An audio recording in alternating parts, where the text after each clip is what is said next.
Once we become adults, we truly forget that we were kids once.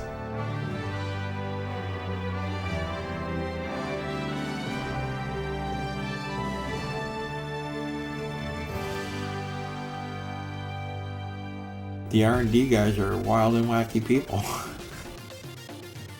And they would do all kinds of crazy things, from shooting fire across the room to shooting missiles across the room, just having overall fun with the stuff they're working on. I mean, it was a special group of people at a very special time. So many of us were model builders, military historians, people like Fred Edens and Rich Rossi and Jim Totley.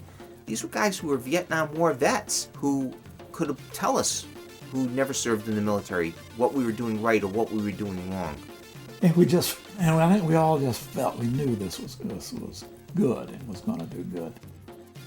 This group of people would play together as well as work together, and I think you got some good toys as a result. You know, as far as people knowing who I am, it all really comes down to G.I. Joe. G.I. Joe was an experience where it was a gigantic experience for that group.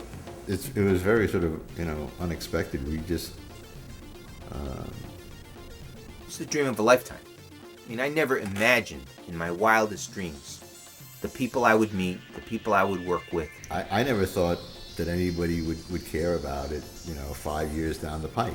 I knew it was big.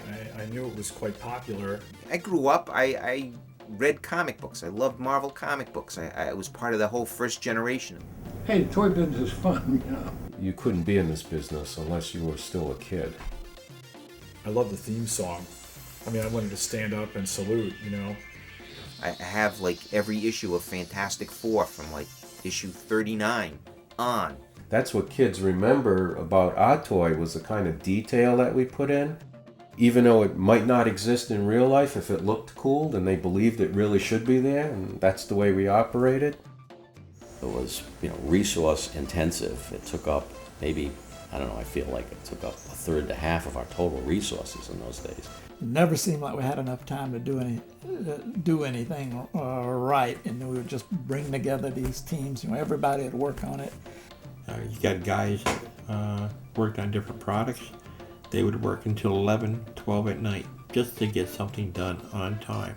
But the environment was very competitive. I mean, the senior management of those groups were seemingly at odds with each other all the time. My understanding was that the Baroness breasts were a little bit large.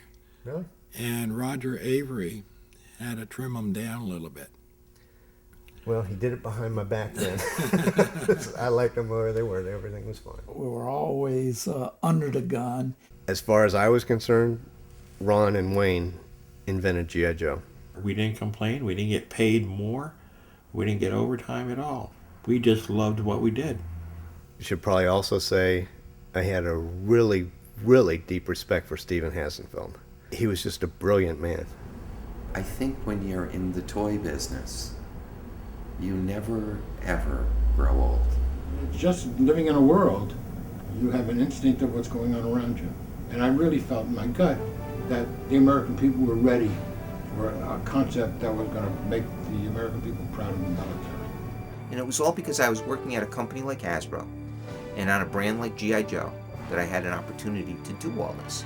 Working in R&D was very, very special. Making toys is magical. To get things done, you had to connect with people. Like we just worked so well together. It just, everything clicked. It's magical. It's fun. And it was a very nice place to work.